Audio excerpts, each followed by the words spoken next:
Tyler, Vanessa, Marcus, Chloe, Brandon, Ashley, and Devin thought they could bend the rules and escape consequence.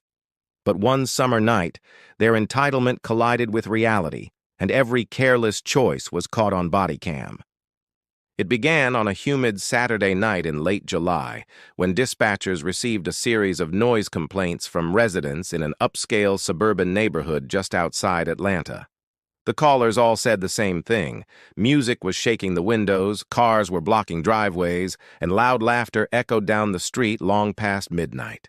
2 patrol units were sent to check it out, expecting nothing more than an over-the-top house party. The officers switched on their body cams as they pulled up to a modern 2-story rental home that glowed with flashing lights from within. From the outside, everything seemed exaggerated. Luxury vehicles lined the street, including a sports car that idled unattended with its engine running. Empty bottles littered the sidewalk. When the officers stepped out of their cars, the sound hit them like a wave. Bass-heavy music, shouting, and glass clinking. Inside, shadows moved across the windows, people dancing, unaware or unconcerned about the noise. It was the kind of scene that screamed entitlement, a crowd too self-absorbed to care about anyone else. The front door was unlocked, and the officers stepped inside to announce their presence. The smell of alcohol and smoke filled the air. The entryway was cluttered with designer jackets, handbags, and piles of expensive shoes, as though everyone inside had arrived ready to flaunt their wealth. What the officers didn't know yet was that the party had already started to unravel before they got there. The body cams caught small clues that didn't make sense at first. A shattered picture frame on the floor, a dark stain smeared near the kitchen doorway, and a phone vibrating on the counter that didn't belong to anyone nearby. The people inside looked young, stylish, and confident. 7 of them stood out from the crowd. They were loud, laughing, and completely unfazed by the police presence. Each one carried an air of superiority, moving like they were immune to consequence. Their casual attitudes and mocking smirks made it clear they thought they were untouchable. The officers tried to calm things down, but the crowd responded with dismissive glances and exaggerated sighs. It was clear they saw the police as intruders in their private world. As the officers walked deeper into the house, the atmosphere shifted. The laughter felt forced, the music too loud as if meant to drown out something else. In the kitchen, one officer noticed drops of blood leading toward a hallway. Another found the back door slightly open, with muddy footprints trailing inside. A broken glass sat in the sink, rimmed with red. The camera footage later showed how close the truth was, hiding in plain sight amid the chaos. It was supposed to be a simple call, an hour's work, a warning, and back to patrol. But that night, the house held more than noise violations. Behind the smiles, the music, and the arrogance, something darker lingered. The 7 people who acted like they owned the night had already crossed a line they could not come back from. The officers didn't realize it yet, but the footage they were capturing would soon expose every secret this party tried to bury. As the officers moved further into the house, the true nature of the gathering began to reveal itself. The 7 individuals who had first seemed like carefree partygoers were anything but innocent. Their arrogance, so evident when they laughed and waved off the officers, now seemed almost deliberate, a shield to hide the chaos that had already unfolded. Bodycam footage later captured the subtle but telling signs.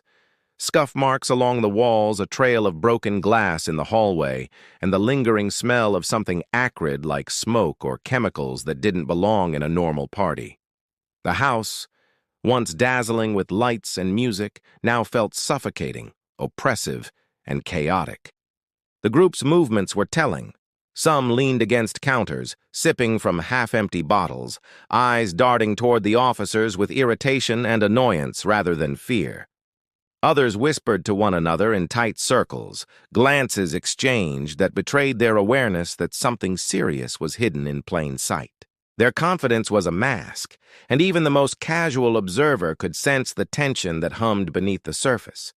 The house itself seemed to pulse with secrets, each room revealing fragments of what had happened earlier that night. Officers noticed a bedroom door slightly ajar, and from inside came a faint, pained groan. It was easy to miss amid the laughter and music, but the body cams caught every sound, every hesitation in the officers' voices as they exchanged glances and moved closer. The group's earlier bravado began to falter, small cracks appearing in their composure. Some shifted uncomfortably under the gaze of the cameras, while others feigned indifference, but the signs of fear were unmistakable. A discarded jacket revealed traces of blood on the sleeve, a small but damning clue that hinted at violence that had taken place just hours before.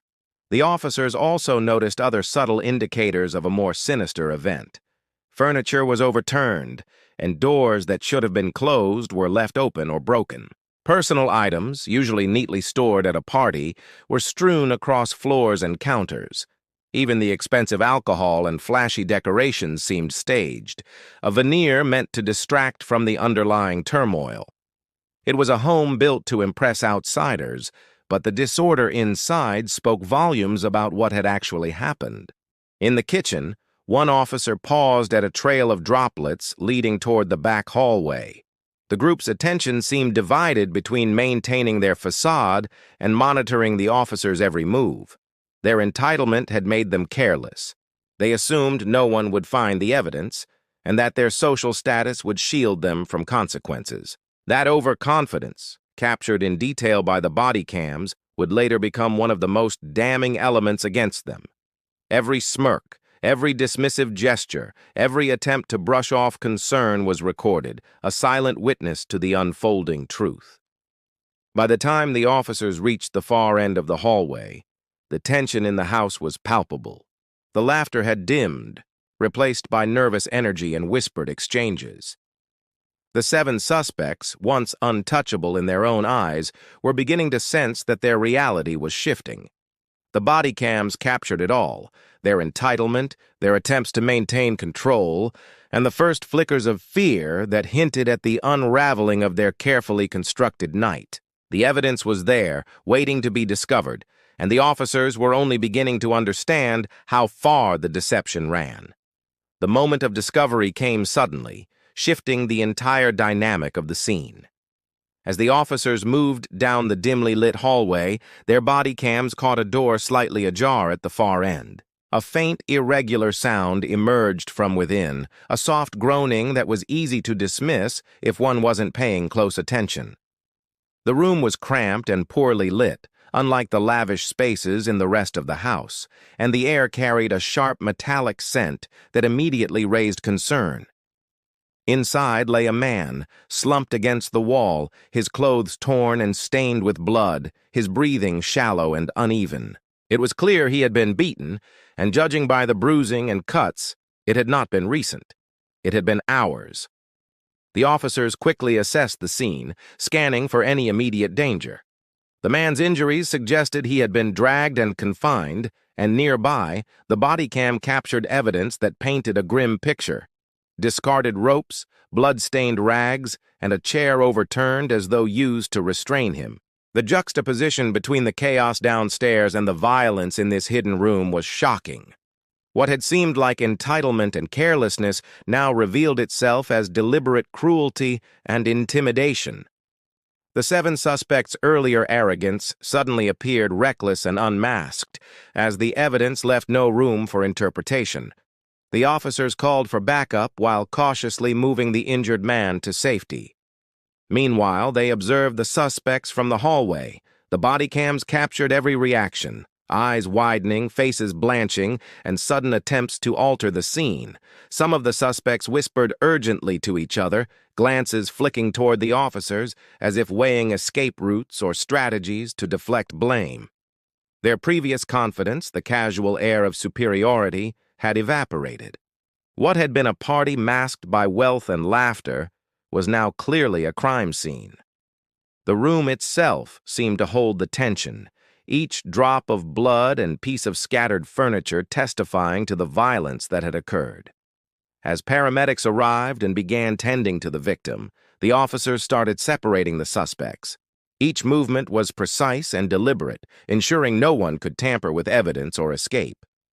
The body cams documented the tension thickening in the air. The suspects' earlier bravado replaced by subtle panic, whispered explanations that carried no weight, and the realization that the police had pieced together the full scope of the crime. The victim's presence forced a reckoning, one that no amount of money or status could prevent. In the aftermath, officers cataloged every item in the room, every blood stain and discarded object. Each piece added to a narrative that exposed not only the physical assault, but also the premeditation and coordination among the 7 suspects. The footage captured interactions that would later become critical evidence in court: the hesitant gestures, the failed attempts to feign ignorance, and the moments of silent acknowledgement that the crime could not be hidden. The body cams revealed the stark contrast between the suspects' outward confidence and the inner panic that now gripped them. By the time the victim was stabilized and transported, the gravity of the situation was undeniable. The house, which had moments ago been a scene of chaotic indulgence, had transformed into a hub of evidence, each room telling a story of entitlement, aggression, and the consequences that had finally caught up with those responsible. The discovery in that small, dimly lit room was not just a turning point for the investigation. It was the moment the night's carefully constructed illusions shattered, exposing the truth that would soon be impossible to deny. The fall of the 7 suspects began the moment officers started securing the scene. Their confidence, once so palpable, crumbled under the weight of what had been uncovered. Body cams captured every detail of their shifting demeanor, from furtive glances to stiffened posture, as the reality of their situation set in. What had started as a night of revelry, laughter, and blatant entitlement had transformed into a scene of chaos, evidence, and impending accountability. The suspects, who had flaunted their sense of invincibility, now faced the full force of law enforcement scrutiny. Officers moved methodically, separating the group to prevent communication that could interfere with evidence collection. Each suspect was approached one at a time, their reactions revealing cracks in the carefully maintained facade. Some tried to maintain composure, arms folded and heads held high, while others fidgeted, pacing nervously or shifting weight from foot to foot. The body cams recorded it all. The subtle tremor of a hand, a fleeting look of panic, the way eyes darted toward doors and windows, as if calculating an impossible escape. There was no hiding the fear that had replaced their earlier arrogance. As the officers explained the charges and began placing handcuffs on the suspects, the room's energy shifted dramatically. The laughter and bravado that had filled the house evaporated, replaced by silence, tension, and occasional murmurs of protest that were drowned out by the officers' firm commands. Each cuffing was precise, almost ritualistic, marking the literal and symbolic fall of 7 individuals who had once believed themselves untouchable. The body cams captured their futile attempts to assert control, gestures that were meaningless against the weight of evidence and the officers' trained authority. Neighbors had begun to emerge, drawn by the flashing lights and the unusual activity. Their initial curiosity turned into a quiet witness to the unraveling of the 7 suspects. From the sidewalk, they watched as the once confident group was guided outside, one by one, and positioned against patrol cars. Cameras recorded the expressions: anger, disbelief, and finally, resignation. The outside world, which the suspects had long ignored or assumed would accommodate their behavior, now bore witness to their defeat. Their entitlement, once their shield, had become their exposure. Inside the house, the officers continued documenting the scene. Each bloodstain, broken object, and discarded item was photographed and cataloged. The body cams preserved the process, capturing the meticulous nature of law enforcement work and the overwhelming evidence that left no room for denial. It became clear that the night's events were not isolated incidents, but part of a coordinated series of violent acts. The room that had once seemed like a backdrop for indulgence now read like a confession, every detail corroborating the assault, confinement, and intimidation that had taken place. By the end of the night, the suspects were all in custody. Their fall had been complete, a dramatic reversal from the carefree and entitled personas they had projected hours earlier. Bodycam footage ensured that nothing would be left to interpretation. Every action, every reaction, and every attempt to mask guilt was recorded. What had begun as a routine call had revealed a full spectrum of criminal behavior, and the collapse of the 7 suspects' world was now documented for all to see. The night had delivered a harsh and unrelenting reality check, one that would resonate far beyond the walls of that suburban home.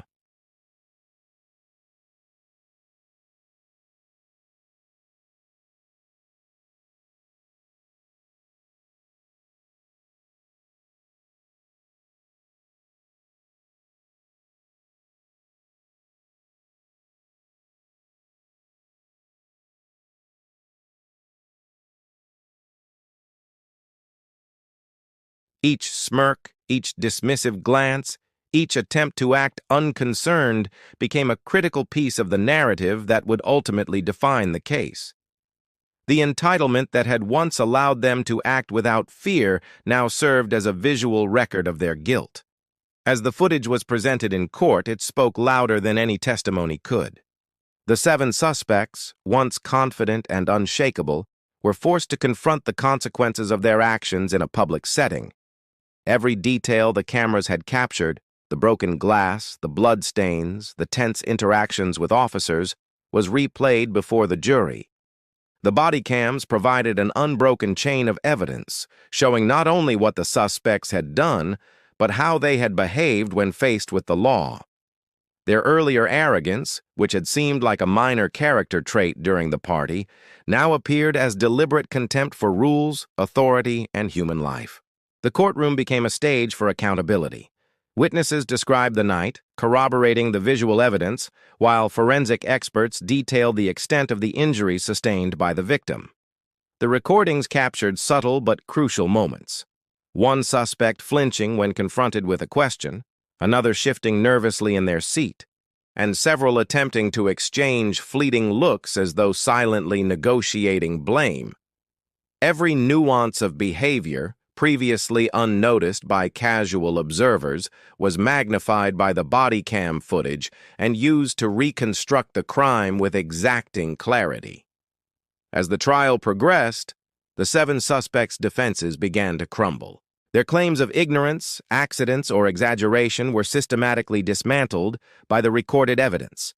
The video revealed premeditation and coordination, showing that the assaults and confinement had not been impulsive, but part of a calculated effort to intimidate and control. Even attempts to portray remorse or minimize responsibility were undermined by the contrast between the calm, entitled behavior captured on camera and the reality of the victim's injuries and suffering. The footage provided a silent, irrefutable testimony that the jury could not ignore. Verdicts were handed down, and each of the 7 suspects faced significant sentences. The outcome served as a stark reminder that privilege, wealth, or confidence cannot shield anyone from accountability.